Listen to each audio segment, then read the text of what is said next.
Assalamualaikum warahmatullahi wabarakatuh.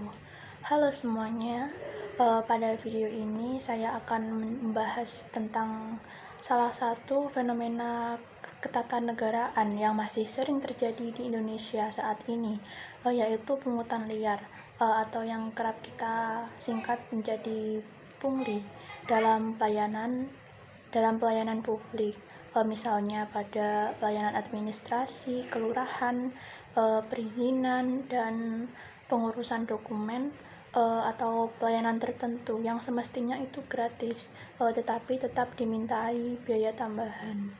Nah, menurut laporan Satgas Cyberpungli, selama tahun 2016 sampai 2022 ada lebih dari 36.000 kasus atau pengaduan masyarakat terkait pungli ini, dan barang bukti yang disita itu senilai lebih dari 22,2 miliar rupiah.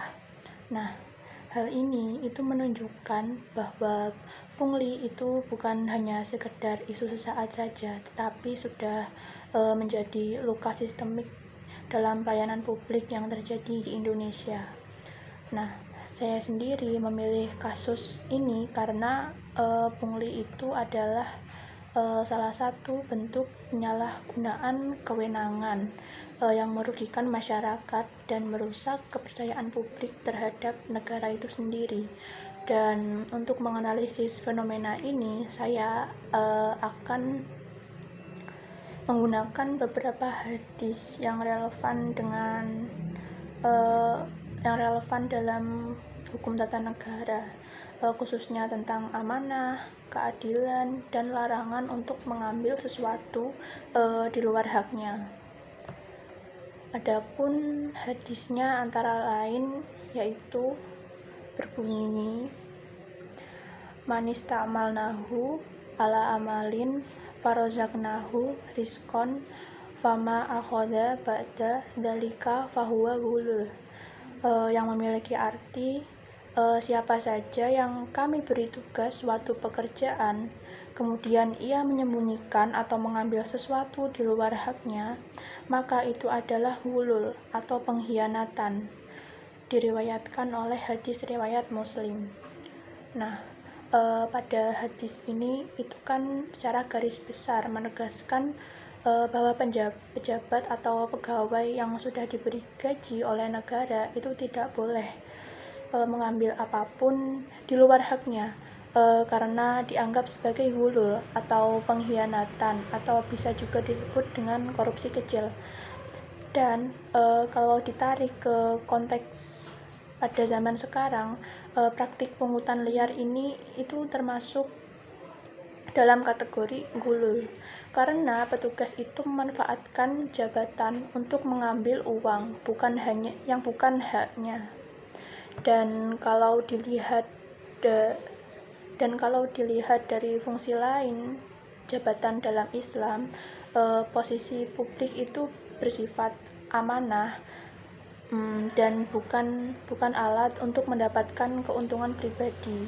Nah, negara itu kan sudah memberikan rizq atau gaji untuk menutup kebutuhan dasar para petugas. Jadi, kalau masih meminta biaya tambahan atau imbalan atau uang terima kasih yang biasanya sering terjadi di lapangan, itu menunjukkan penyalahgunaan kewenangan. Nah, di Indonesia sendiri itu pungli seringkali terjadi karena beberapa faktor, antara lain yaitu yang pertama, gaji yang dianggap masih kurang, dan yang kedua, budaya organisasi yang permisif, dan yang ketiga, kurang tegasnya pengawasan, dan yang keempat itu karena tuntutan ekonomi individu.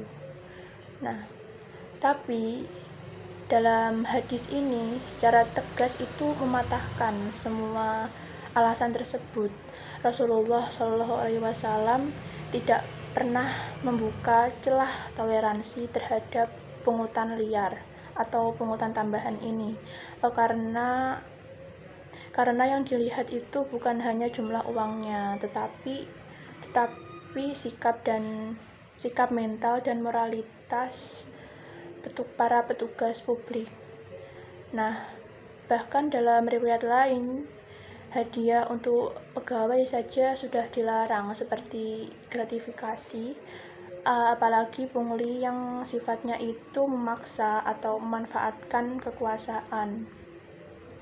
Dan kalau dikaitkan dengan kasus pungli yang sering muncul, semisal itu pungutan yang terjadi di sekolah, pelayanan administrasi kependudukan, perhubungan, hingga kasus besar seperti OOT, pungli parkir liar. Nah, semuanya itu memiliki pola yang sama, yaitu petugas memanfaatkan posisi publik untuk mengambil keuntungan pribadi. Nah, hadis ini itu juga bisa jadi dasar yang kuat bahwa praktik tersebut itu bukan hanya melanggar hukum negara, tapi juga melanggar etika Islam. Karena posisi publik itu tidak boleh dijadikan sebagai sumber pendapatan tambahan. Dan pada akhirnya hadis ini itu memiliki pesan bahwa jabatan harus dijalankan dengan integritas dan amanah, dan negara itu perlu menciptakan sistem yang membuat pungli ini agar sulit terjadi, misalnya lewat digitalisasi layanan, transparansi biaya, dan untuk pengawasan berbasis laporan masyarakat. Hal ini itu bisa menjadi jembatan agar nilai-nilai hadis hukum tata negara ini masih relevan dalam penerapannya pada tata kelola pemerintahan modern. Dan kesimpulan dari pembahasan ini adalah pungli itu adalah bentuk penyalahgunaan amanah yang dilarang dalam ajaran Islam. Dan hadis yang saya gunakan ini menjelaskan bahwa mengambil sesuatu yang di luar dari haknya itu adalah pengkhianatan terhadap tugas publik. Dan untuk itu layanan publik harus dikelola secara amanah, transparan, dan berorientasi pada kemaslahatan masyarakat. Karena melalui pengawasan yang baik, sanksi tegas, dan peningkatan integritas aparatur, kita dapat menciptakan pelayanan publik yang lebih bersih dan sesuai dengan hadis-hadis hukum tata negara yang ada. Baik, mungkin itu saja yang bisa saya sampaikan. Terima kasih. Wassalamualaikum warahmatullahi wabarakatuh.